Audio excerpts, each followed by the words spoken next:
guys! Welcome back to our channel. We're Den and Berto at nandito kami ngayon sa Macau. Nandito tayo ngayon sa Venetian, guys. Tara, samahan nyo kami guys. Saka namin explain kung anong mga nangyari sa amin dito. Oo nga, magagawa tayo ng tutorial kung paano pumunta Hong Kong to Macau. Para gawin yung guide yun, guys, para hindi kayo malito. From Yau Ma Tei, mag-MTR tayo ulit, taking the Tuen Wan line going to Central. 9 minutes lang ito, guys. After few stops to the Island line, heading to Kennedy Town. Then, baba tayo sa Xiongwan. 5 minutes lang yon. And then from Xiongwan Station, we exited via Exit D and sa Shun Tak Center, follow the clear signs leading directly to the Hong Kong-Macau Ferry Terminal. At the ferry terminal, diretso na kami sa ticketing counters to redeem our free one-way ferry ticket from Hong Kong to Macau. This was booked at the MTO website. Register lang kayo doon and very important to have a passport and boarding pass. We booked the Turbojet ferry. After claiming the ticket, pupunta na kami sa Hong Kong Departure Immigration and then sa assigned boarding gate. Para lang din siyang airport, seaport naman yung tawag. Best to arrive early pa din. The whole ferry ride is about 1 hour and our port of entry is the outer harbor.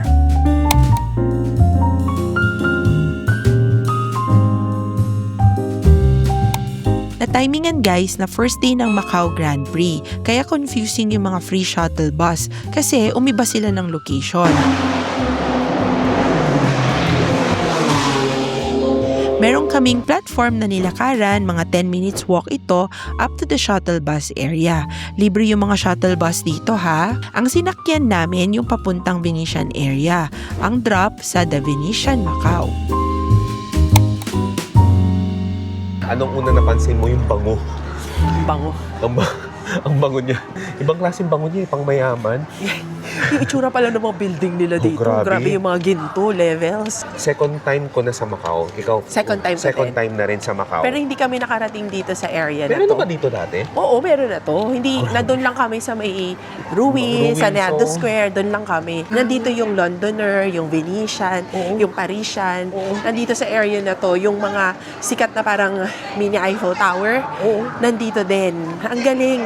At maraming nagtutour dito, guys. So, ngayon, medyo maraming ligaw. Pero ganun talaga. Oo. Basta makakain muna bago tayo maligaw ulit, okay lang yun. At least guys, pag napanood nyo itong tour natin sa Macau, meron na kayong guide, hindi na masyadong maliligaw, di ba? Oo nga. Lunch na tayo guys! Sobrang sarap niyang burger na yan, promise. Guys, alam nyo tong 5 guys.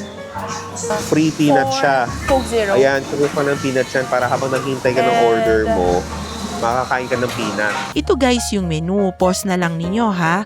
All toppings are free. Ayan na si Berto, kumukuha na ng free nuts. And guys, yung drink dito, unlimited. You will mix. Look, we'll mix it. What can you say about the fries here? It's better than McDo and Jollibee. Exactly. It doesn't overtake Burger King. Burger King's the best. Oh, talaga? Burger King's the best fries? Taste it again. And you judge again. Yeah, it's good. Talaga? Cheers. Si Luke kasi ang aming burger guy eh. Very good. Did you know that the patty is, fried with using peanut oil? Yeah. Kaya guys, Kaya may if you are peanut. allergic with peanut, medyo hindi para sa inyo ang 5 guys. Noong nag-US kami, sabi ng uncle ko, ipapasyal na kami at ipapakain sa iba't ibang burger joint sa US, diba? Yeah. Itong Five Guys talaga yung nagustuhan namin ni Ben. Ultimate yan eh. Ultimate. Hindi namin na-share, hindi namin na-vlog yun eh. Pero at least dito, Oo, hindi natin, no? Oo. Hindi natin siya na-vlog. Na-post lang natin siya sa Facebook na mga photo. Grabe, Pero guys. grabe yun guys. Number 1 burger sa amin to ni Ben. Five Guys. Guys, I'm gonna shout out Zaki. Maybe he's watching this video by this time just got edited. Shout out Zaki. Majestic dito, guys. Escalator pala. Parang feeling ko, itong isang area na to, pwede ka na mag-isang buong araw dito eh. Oo nga. Sobrang laki at saka lawak niya. Papunta na kami sa Venetian. Maraming tao, tourist spot din siya. Katulad namin mga South Tips, It's giving Evia. it's giving area. O tara, tingnan Tara. natin. Para siyang Evia, pero in-enhance times 100. Ha?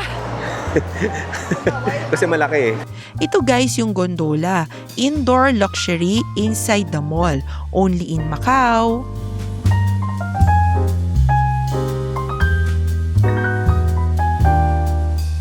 Tapos na tayo sa Venetian. Punta na Sobrang tayo sa bilis Senado. lang doon, Sobrang guys. bilis lang. Hindi ko sure kung okay mag-travel kasamang mga naka-wheelchair or naka-stroller. Pero may mga elevator naman aside sa mga malaking escalator. Kaso, sobrang daming tao talaga. Oo. Para siyang tourist destination. Kasi sobrang dami naming nakita na, alam niyo yung mga mayroong mga pole, tapos may mga sticker, ID, gano'n. Para siyang isang kinoconsider na tourist Kasama spot dito talaga sa mga, dito. oo nga. Fun fact guys, yung Venetian daw, dinisign daw talaga siya na exact replica ng Venice. Ang maganda pa guys, dito sa ating itinerary sa Macau, ginagamit natin yung free shuttle nila, free bus nila. Exit na tayo sa hotel, dito to sa West Exit. Andoon kasi yung mga shuttle bus. Medyo crunch time na guys eh. Sa Senado Square na tayo, sa Ruins. Hindi na natin magagawa yung shininin, yung umaakit sa escalator, tapos andun ka, emote ka doon, tapos sa likod mo yung Oo. London Clock Tower. Hindi, saka na lang yun guys pag wala ng mga bata. Pag Denenberto, pag kami na lang dalawa ni Den, Denenberto, Macau. Balik tayo next year. Recording you guys. This is for documentation. Halos very makulit. Now, Libre talaga yung mga shuttle guys. Pipila ka lang talaga. Tapos aalamin mo lang kung saan. Kung magdi-DIY kayo dito guys, medyo talagang mangangapa. Kapain mo kung saan ka pupunta, anong priority mo. Ayusin nyo maigi yung itinerary. Pero feeling ko, kahit ayos na yung itinerary nyo, kasi kilala nyo naman kami ni Berto, di ba? Denenberto talagang nakaplano yung mga itinerary. Ang daming mga gulat eh. No. Oo, na hala, may pila pa pala dito. Hala, may ganito pa pala. Yun. Although guys, pwede kayong mag-taxi. Pwede nga mag-taxi, pwede kayong mag-private tour, ganyan. Pero kami, parang semi-doable naman kahit may batang kasama. Oo, okay lang naman mag-antay ng mga bus. Tsaka, huwag nyo na masyadong siksikin siguro yung itinerary ninyo. sakto lang. Para mas ma-enjoy nyo, tapos hindi kayong ma-pressure na kailangan matapos ninyo. Guys, i-consider nyo yung mga toilet break. Toilet konting break, ligaw. food break, Food Diyos break. ko, yung mga anak namin, isa yan sa hindi namin inakala kasi nga, sanay na sanay kaming Denenberto. Tapos pag aalis kami, nakaplano lahat pati pagkain. Oh. Actually, first international flight namin to kasama nung toddler, ay sama nung bunso namin. Kasi nung una na umalis kami before pandemic, si Luke pa lang yun. Oo. 2 years old pa lang yun eh. Dede lang ang alam nun, tsaka konting snack, hindi nagre-reklamo. Eh ngayon, si Luke 8 na, Diyos ko, pagpatak ng alas 12, kung saang manglupalop kami, nasa bangkaman kami, nasa tren, nasa ganyan. Alas 12, kain time na daw. Kain time. Kailangan niya ng rice. At ayaw niya ng snack, guys. Ha? Ayaw niya ng kids meal. Ayaw niya ng kids Gusto niya meal. adult meal. Huwag niyo kaming i-bash. Marami kaming snack, chocolate, cookies, tubig, lahat Gusto yan. niya adult meal. Gusto niya ng kanin. rice. So, ang hirap. Kaya ngayon, dahil nag-adjust na rin kami ni Berto, sinishare namin sa inyo, kilalanin niyo mabuti yung mga anak ninyo bago kayo aalis.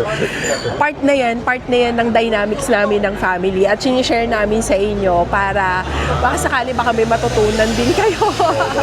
Kasi process din ng pamilya namin yan eh. Masaya naman.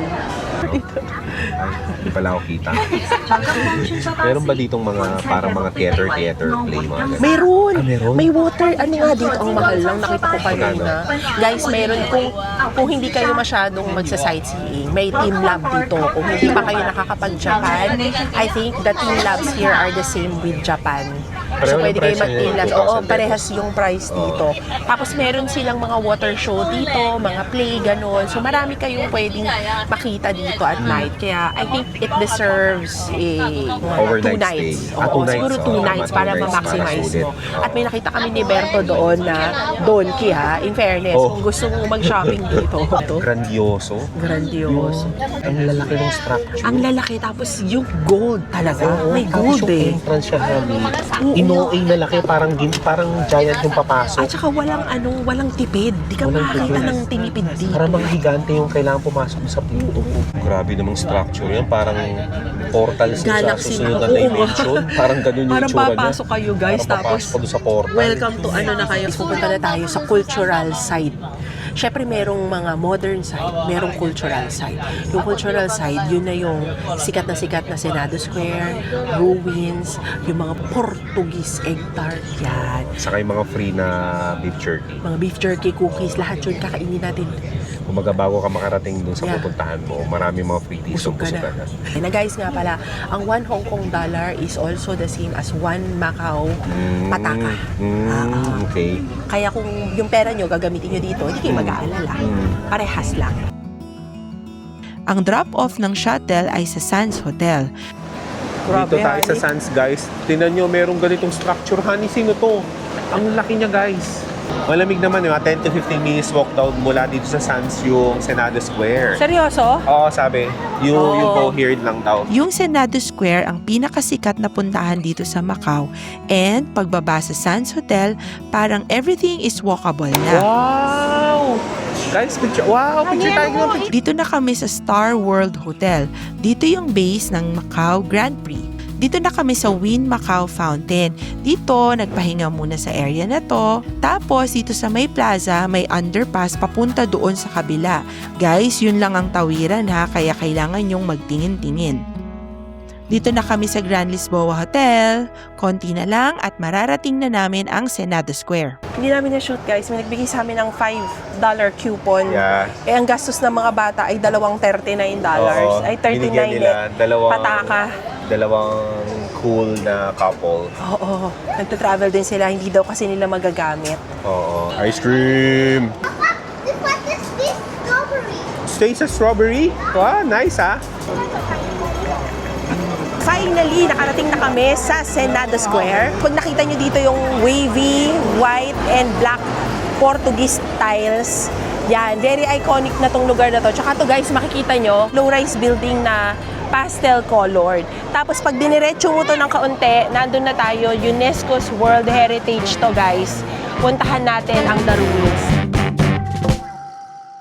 Ganito ang feels dito guys. Madaming tao, samot-sari yung mga tindahan, at napakaraming free taste. Hindi ko alam kung anong jerky to guys. Ang anghang. Sobra. Pero masarap ah. Honey, nag-try ako ng beef jerky doon. Sobrang masarap. anghang. Anghang? Naluha ako. Oh my God! Pero ang sarap. Para siyang ulam. Thank you. Sarap, sarap. Okay. Sarap. Ang sarap.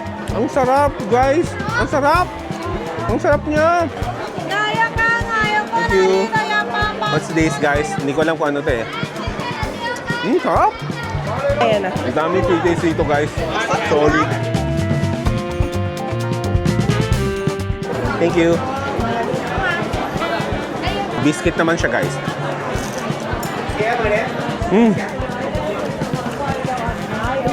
Ang sarap. Solid. Perfect. Nandito tayo sa ruins. Totoo talaga, mabubusog ka sa mga free taste. Ito na guys yung facade ng The Ruins. Guys, nandito na tayo ngayon sa The Ruins at galing tayo doon. Pag ganon, yung Senado Square. So kung galing ka ng Senado Square, aakyat ka lang, hindi ka maliligaw kung saan napakaraming mga turista at local na dumadaan.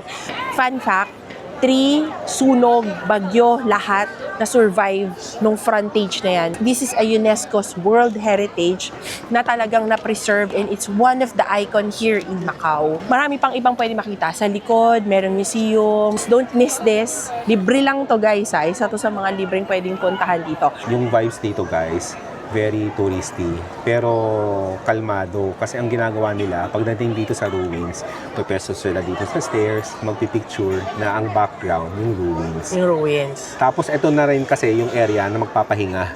Kasi Oo. sobrang layo ng lakad doon. At Meron sobrang kang- daming mo makakain na freebie. Meron kang Free taste, meron kang pahinga-pahingahan. pahingahan dito, guys. Ito, guys, ay mixed Portuguese and Chinese culture kasi nga dati ito colonized by Portugal. Portuguese. Kaya pala yung Senado Square mukha siyang galing Europe, no? Tapos, very iconic dito, guys, yung mga egg tarts nila. Portuguese egg tarts. Sila Sana bago talaga tayo ang may Macau, pinakamasarap nakakain na nagawa nun dito.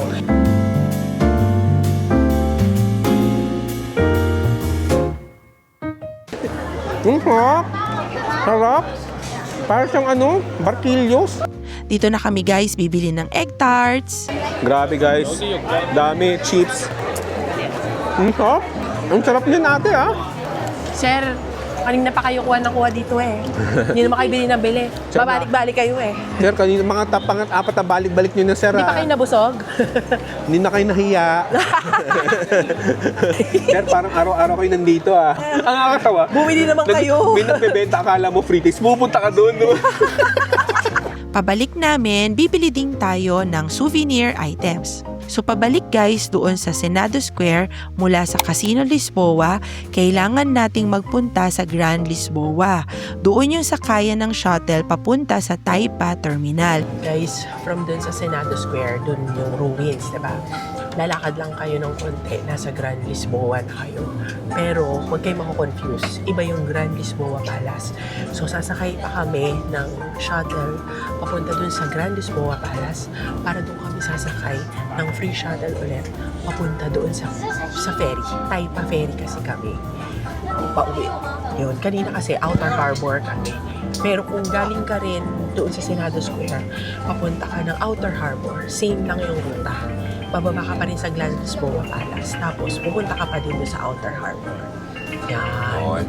Lalagay ko dito yung map guys para maging guide nyo. Makikita nyo naman doon, magbabasa din kayo, meron doon nakalagay na malaki. Going to Grand Lisboa Palace, dito. Going to ganyan, dito.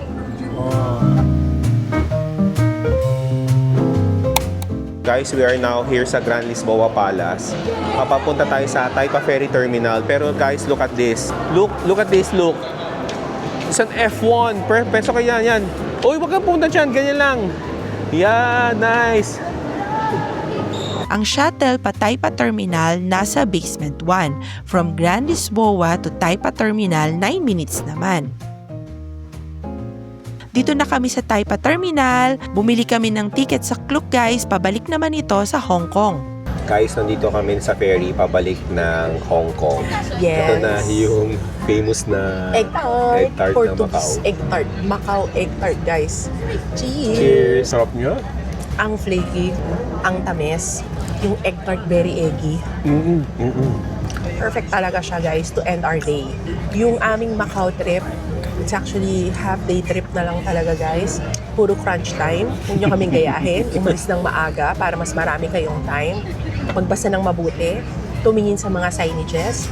Marami tayong mga lessons all throughout this Macau trip na to. Don't bash us. Gamitin nyo yung aming mga pagkakamali dito para mas maayos yung ruta ninyo. Plan your itinerary very well. Tansyahin nyo talaga yung time. Very important to, ini-stress ko pa ulit-ulit, no? So yun guys, all is well. Masaya naman kami ni Berto sa trip namin na to. Berden and Berto with kids and ates. Happy naman kami, no guys? So, if you like this video, please like and subscribe. Subscribe naman kayo, guys. See you on our next video. Bye!